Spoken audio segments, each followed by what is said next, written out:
Okay, in number 1, they're giving us triangle ABC with these vertices, -2, -1, 3, -3, and 4, 0. So they're telling us that ABC is dilated using the origin as the center of dilation and a scale factor of 2. So the scale factor of 2 dilated around the origin as the center of dilation. If they ask us for those new coordinates, all we're going to do is multiply all of our coordinates by 2. So the formula for dilating by a scale factor of 2 is 2 times your x and 2 times the y. So that's what we're going to do. In A, they give us -2, -1. So -2 times 2 is -4, and -1 times 2 is -2. For B prime, we're going to take B, multiply 3 times 2 is 6, and -3 times 2 is -6. C prime is going to be 4 times 2, which is 8, and 0 times 2, which is 0. So that is going to be dilating by a scale factor of 2. Just multiply all of your coordinates by 2. Number 2, the graph is showing a dilation. And they're asking if it's a reduction or enlargement, and what is the scale factor. So what we want to understand is that the regular letters, J, K, L, and M, those are going to be our pre-image. So this is our pre-image before the dilation. So these letters, or this figure, is our image after the dilation. So we want to make sure that we don't mix those up. So regular letters are where we started, and then those primes, or the little dashes next to the letters, are after the dilation. So if we started with this orange and go to our image, this is a reduction because the figure was shrunk, it got smaller. So this is a reduction. I'll write that over here. And now they're asking, what is the scale factor? So remember, like we talked about in number 1, a scale factor is a number that is multiplied to all of your vertices in your pre-image to get us to our image. So what I'm going to do is I'm going to start by writing down some coordinates from our pre-image and our image. So I'm going to go ahead and compare L prime and L, and just, I don't know, a regular or a random, maybe we'll compare J and J prime. Okay, so what I'm going to do is I'm going to write down the coordinates for J. This is my pre-image.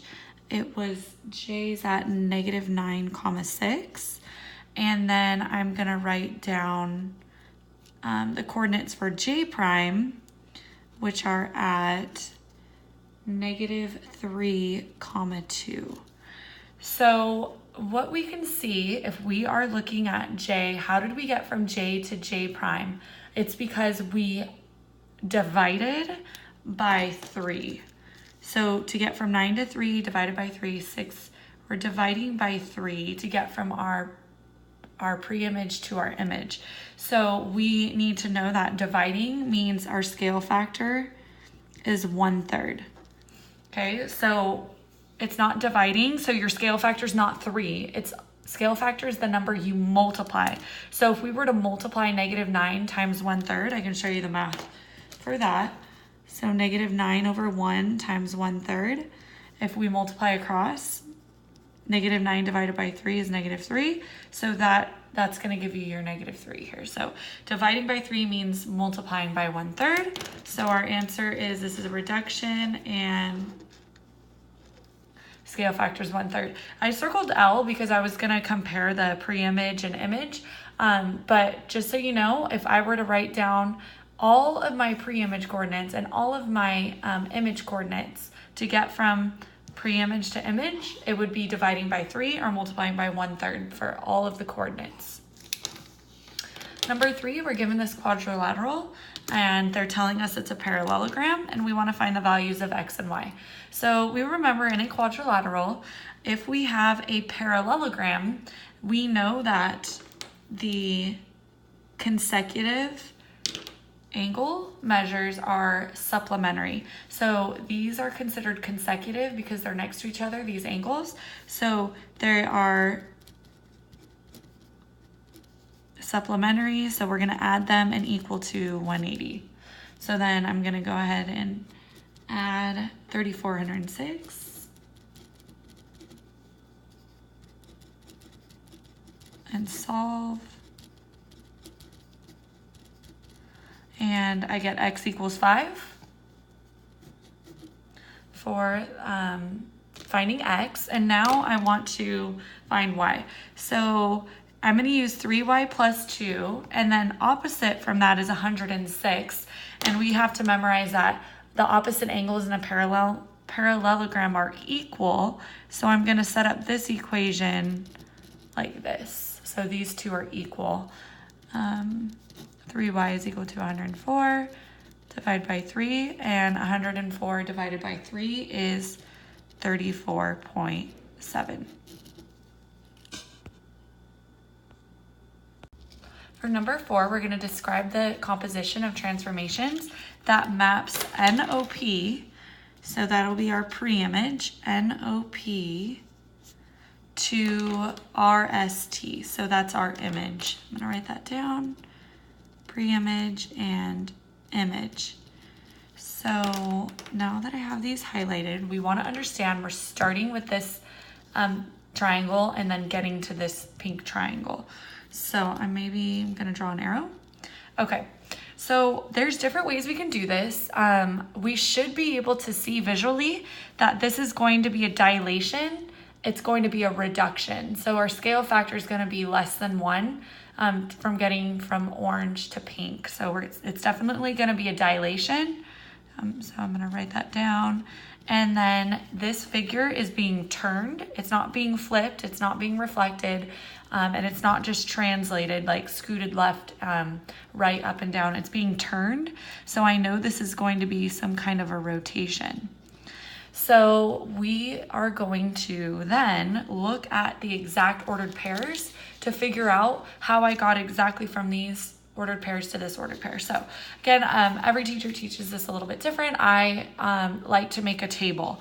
So what I do is I am going to start by writing my pre-image in the first column. So that's going to be triangle NOP.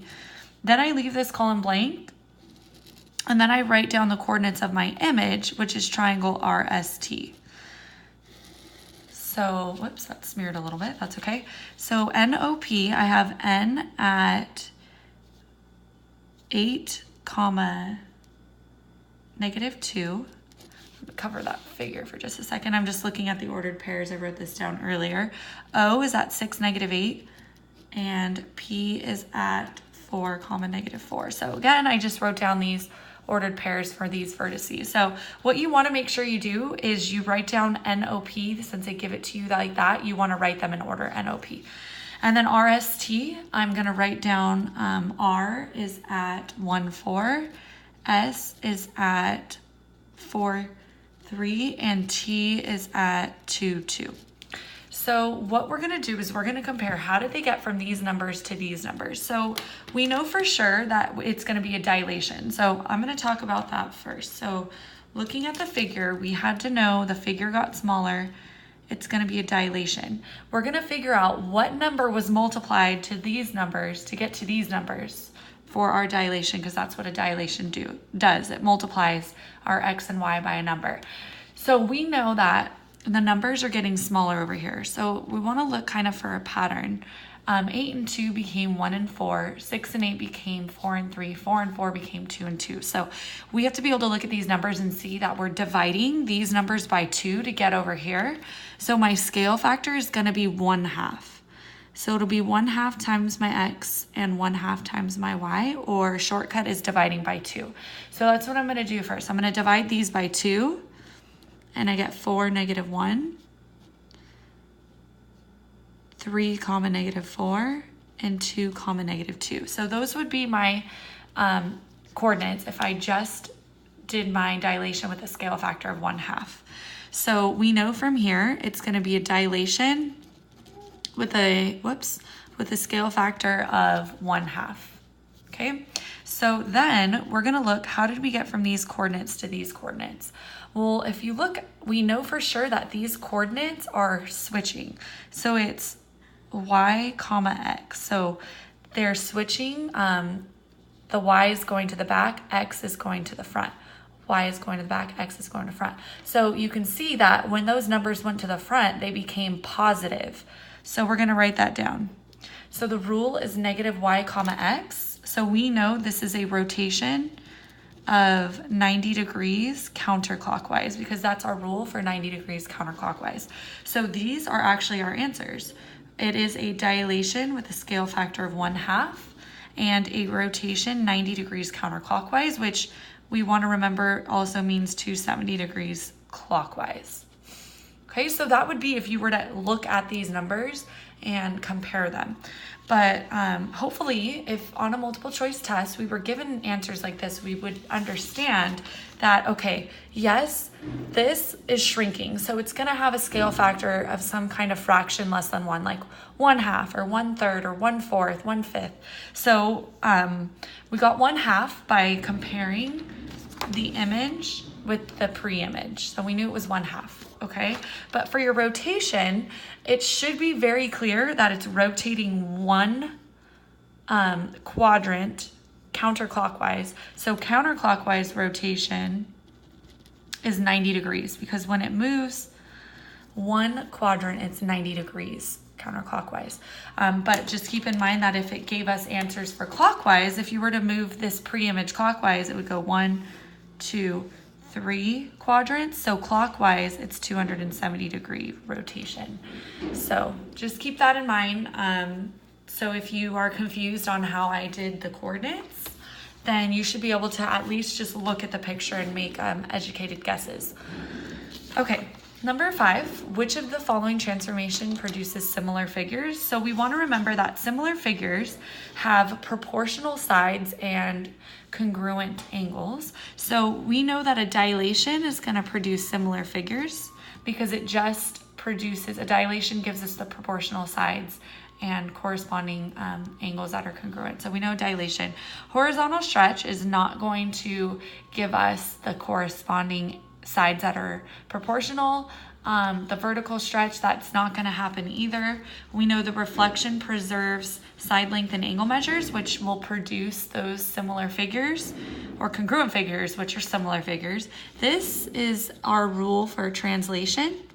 And yes, translations produce side length angle measure. They produce congruent figures, which are similar figures. And then this last one is our rule for dilation, multiplying the x and y by k, a scale factor. And we know, yes, a dilation produces similar figures. So we want to keep in mind the transformations that produce similar figures are always going to be our dilations and our rigid motions.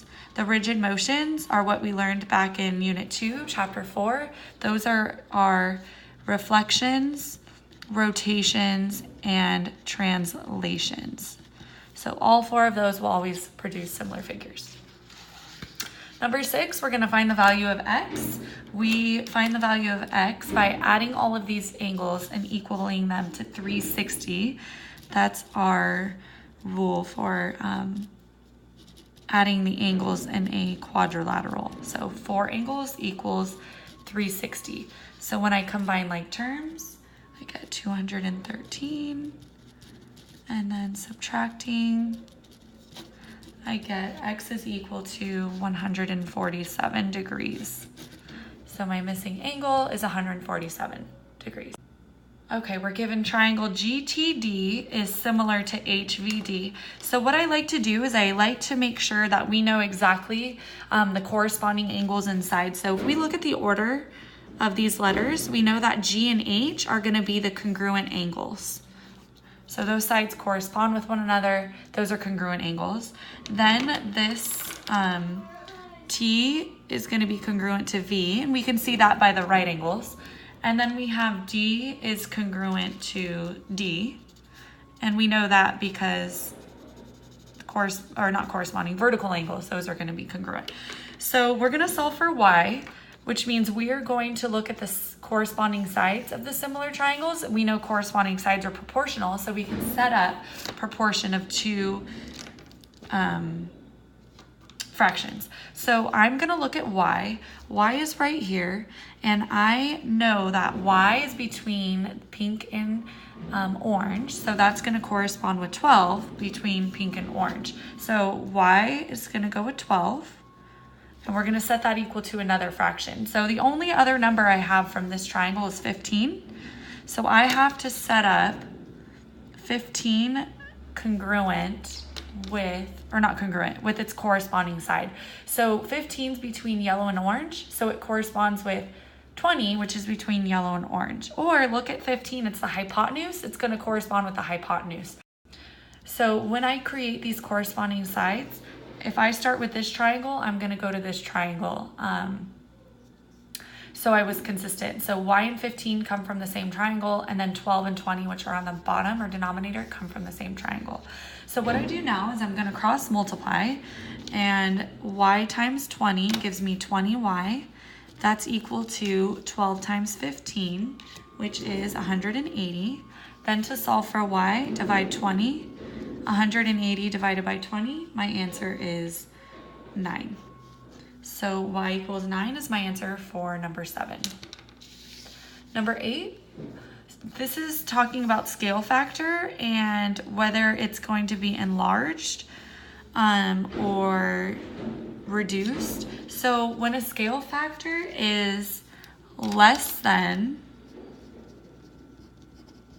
1, so I used the less than, a dilation is a reduction. So that means if you have a scale factor less than 1, so I'll do like a little example of that. If your k value is something like 1/3, so if it's less than 1, we know that it's going to make our image smaller. It's going to reduce the original figure. So it makes it smaller, okay? When a scale factor k is greater than 1, a dilation is an enlargement of the original.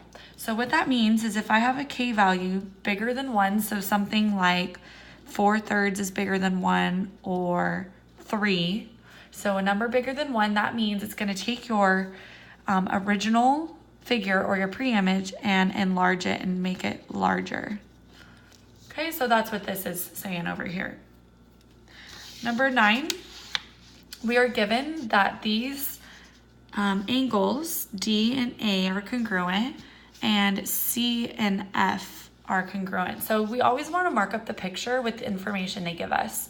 We're going to solve for x, which again, they give us the side lengths. Since we have two angles, sets of angles that are congruent, we know that these triangles are similar by our AA similarity. Since these are similar, our sides are proportional, so we're gonna go ahead and create that proportion. So I'm gonna start with 9. 9 is between D and E, so it's between one arc and no arc. I know that's gonna correspond with X, which is between one arc and no arc. So I'm gonna set that up as 9 over X. Then I'm gonna again be consistent. If I start with 9, I have to start on this triangle again. I'm gonna look at 12. 12 is between no arc and 2 arcs. So it goes with 8, which is between no arc and 2 arcs. So it'll be 12 over 8.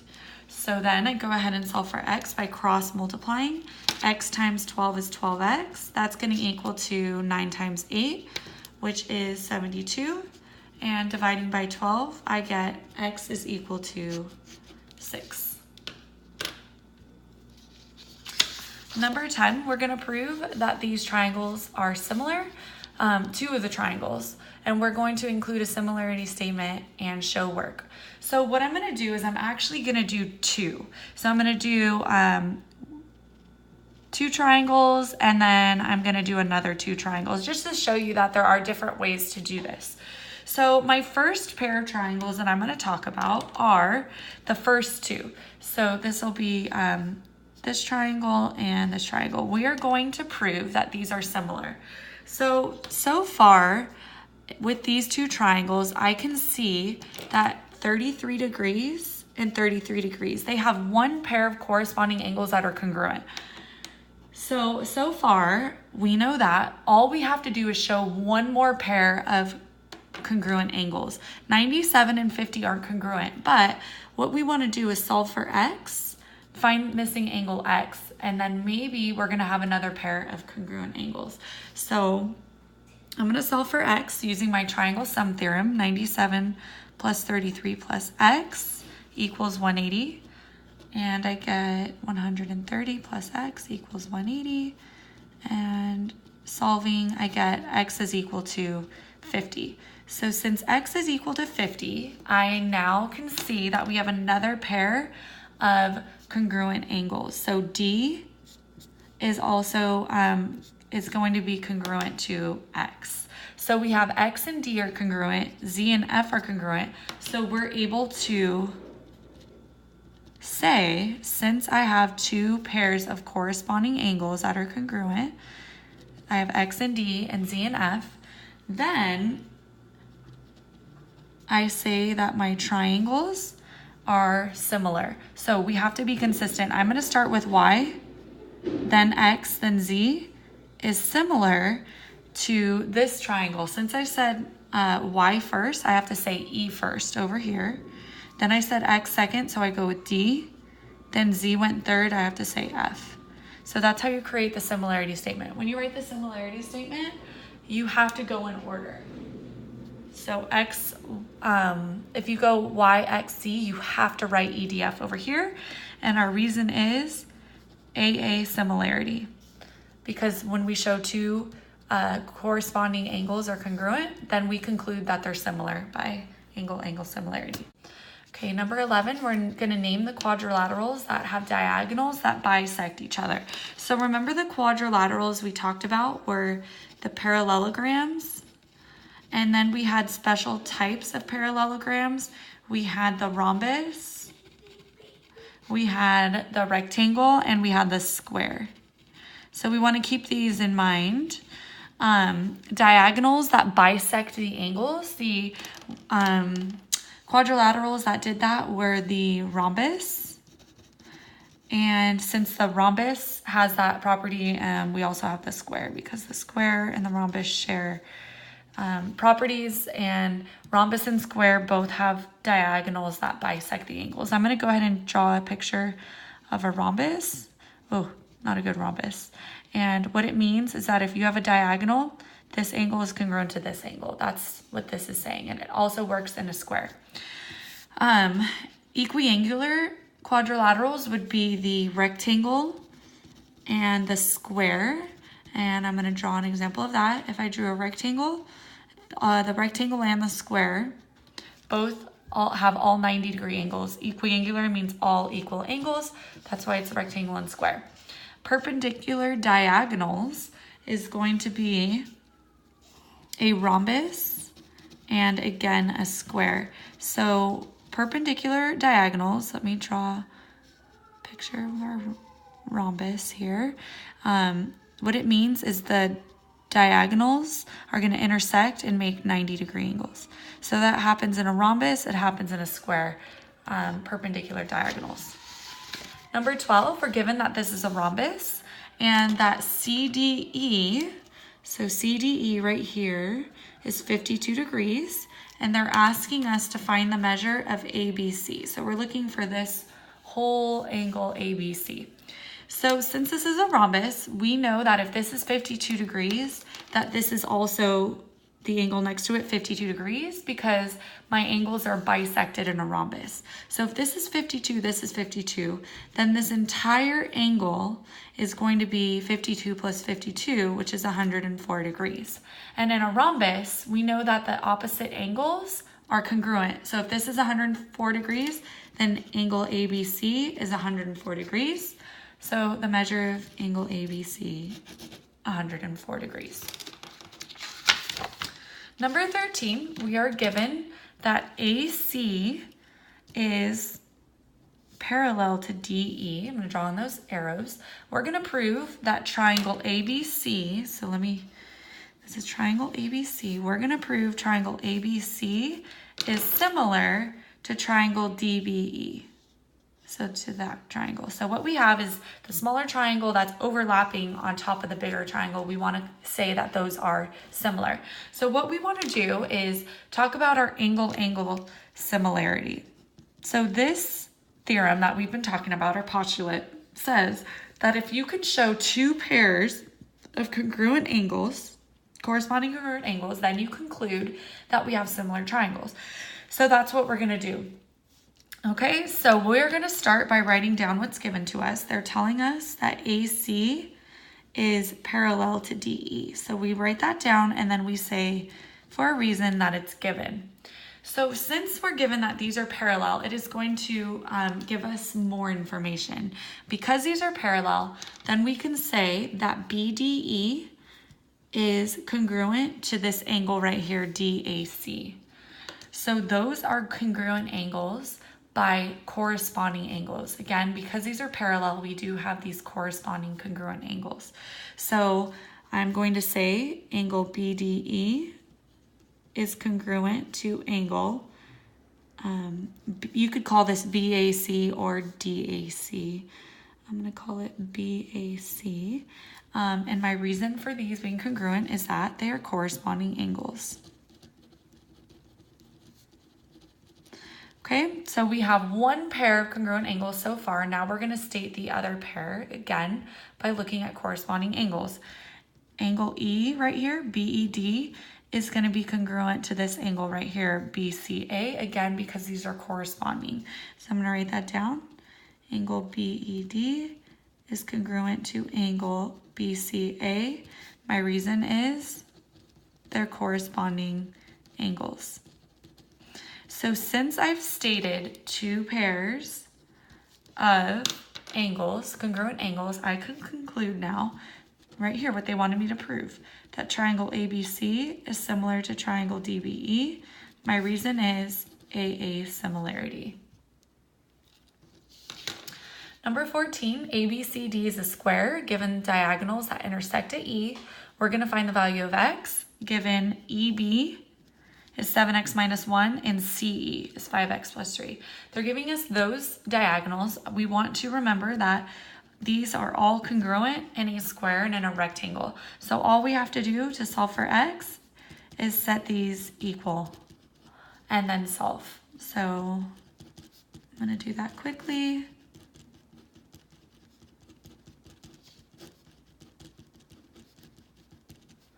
And I get x is equal to 2.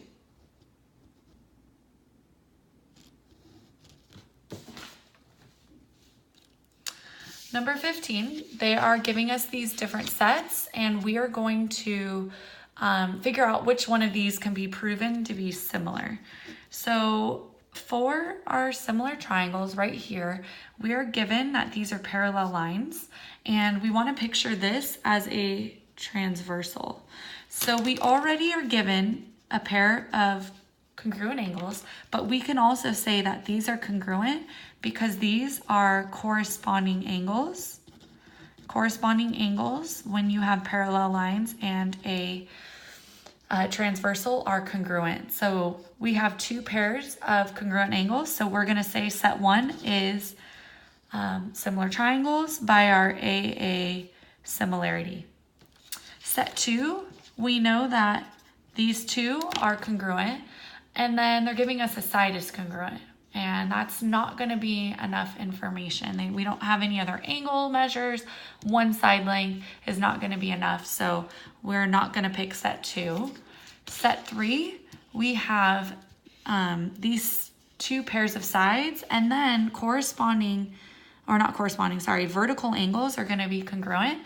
So we know that these triangles are actually going to be congruent by our SAS theorem, side angle side. So side angle side, which means these are congruent triangles. We know congruent triangles are similar, so we are going to pick set 3 as well. We showed that these were vertical angles that are congruent, and these are congruent triangles by SAS, which means they are similar.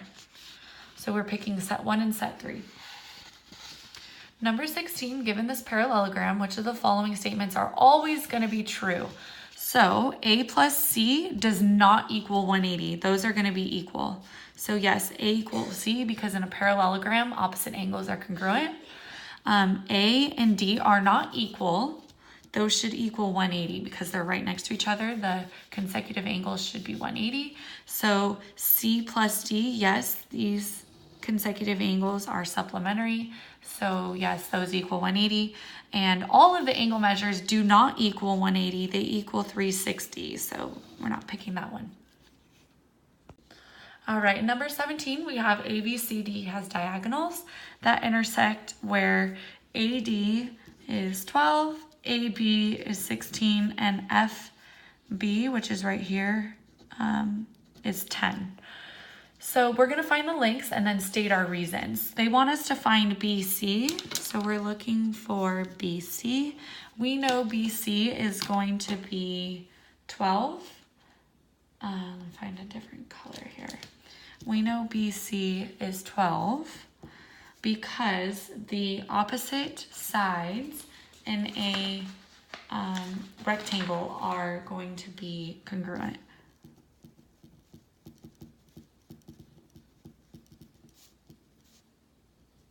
So not only in a rectangle, but in all parallelograms are congruent. Okay, and then AC, they're asking us to find, which is this entire diagonal. So we're given that this is 10. We know that this is also 10. And then diagonals in a rectangle are congruent. So if this diagonal DB is 20, then AC also has to be 20. And our reason for that is diagonals are congruent in a rectangle.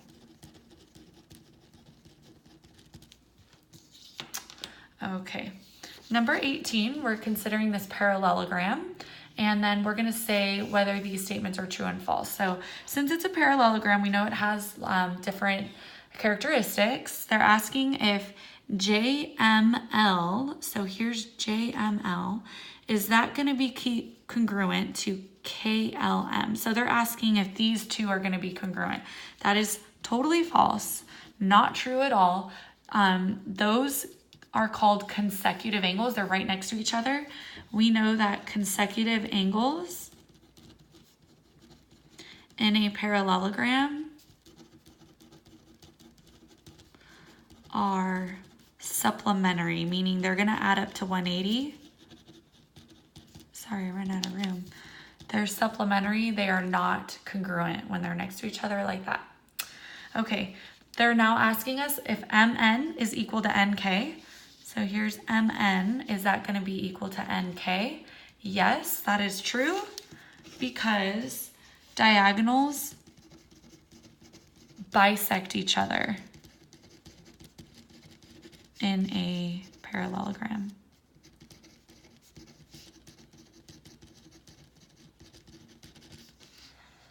Okay. Number 19. We are given a man is 6 feet tall and he's casting a shadow that's 9 feet long. That's what they labeled for us. The end of the shadow coincides with the end of the shadow of a building that is 81 feet from the man.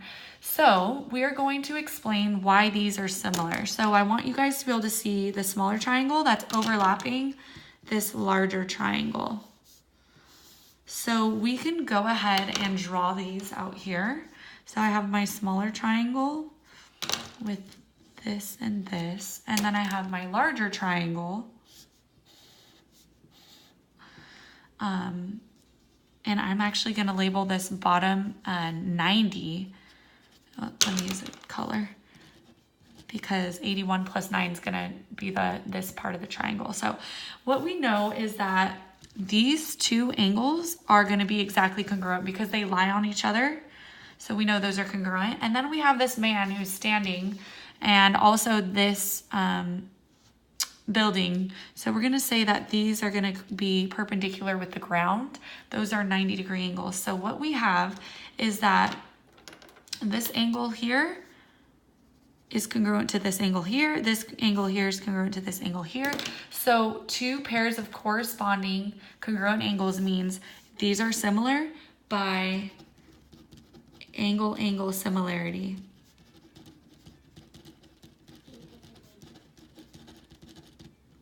So two pairs of congruent angles means they're similar by AA.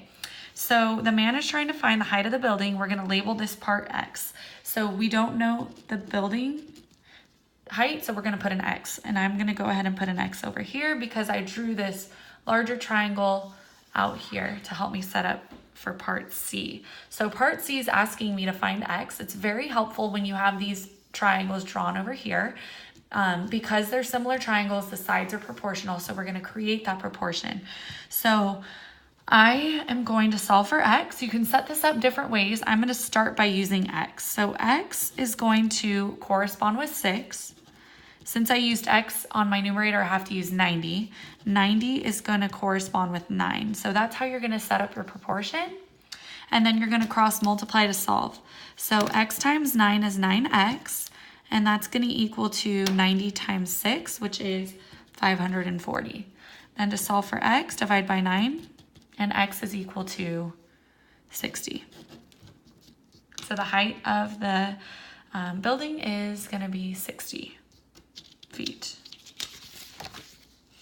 Okay, last question, number 20. We are going to graph the image of triangle CAR and then use the composition of transformations. Remember, composition of transformations just means we're going to have multiple transformations. So what I'm going to do is I'm going to start by writing down my images, coordinates of my pre-image. This is my pre-image. C is going to be at 2, 6. A is over here at -8, -4. And R is here at 8, 0. So I just wrote down my coordinates of the pre-image. And for part A, they want us to graph CAR using the translation 2 to the right and up 4. So we're going to be sliding that figure 2 to the right. That means X plus 2, and up 4 means Y plus 4. So that's going to be my rule. And I'm going to label that C prime, A prime, R prime. And so they've set that up here in the middle of the table. I'm going to just write down the rule. I'm going to be adding 2 to my X values, and I'm going to be adding 4 to my Y values, given this pre-image. So I'm going to do that. I'm going to have X be 2 plus 2, that's 4. And then 6 plus 4 for my Y is 10. Adding 2 to -8 is -6, and then adding 4 to -4 is 0. Adding 2 to 8 is 10, and adding 4 to 0 is 4. So what I did was I took my pre-image, added all the X values. I added 2 to the X values and added 4 to the Y values. And that is my C prime, A prime, R prime, and they're asking me to graph that. So I'm going to graph that and label it. So 4, 10, label it C prime. A prime is at -6, 0. And R prime is at 10, 4. And we are going to use some type of straight edge to draw. Let's see if I can use this. Unfortunately, I don't have a straight edge at my house. So let me just use this piece of paper to draw this triangle. Whoops.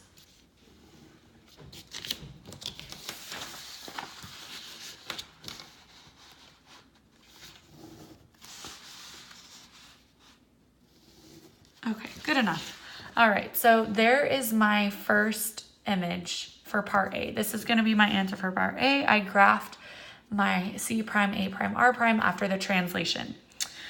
Another way you could do that is you could take all of these you could have taken A and translated it 2 to the right. So just count 2 right and up 4. Put A prime and then write down A prime's coordinates. Do the same thing with R. Do the same thing with C. So translate 2 to the right, up 4, and then write down the coordinates. You could do it that way. Okay, part B is asking me to graph that using a dilation with the center at the origin and a scale factor of 1/2. So a scale factor of 1/2 means we're going to be multiplying all of my values by 1/2. So my rule will be multiply 1/2 to your X and 1/2 to your Y. So I'm going to write that down here. So each of my numbers here are going to be multiplied by 1/2. So we remember multiplying a number by 1/2 just means you're dividing by 2. So I'm going to be dividing each of these numbers by 2. So it becomes 2, 5, -3, 0, and 5, 2. So I'm going to go ahead and graph those and label the image C double prime, A double prime, R double prime. So 2, 5 is C double prime. A double prime is at -3, 0. And R double prime is at 5, 2. So you have to make sure every single step, again, I don't have a straight edge, I'm just gonna draw that, but you should have a straight edge when you are completing this. You wanna make sure you have all 3 of these figures on the graph labeled correctly and all of this filled in with the correct ordered pairs in order to receive full credit.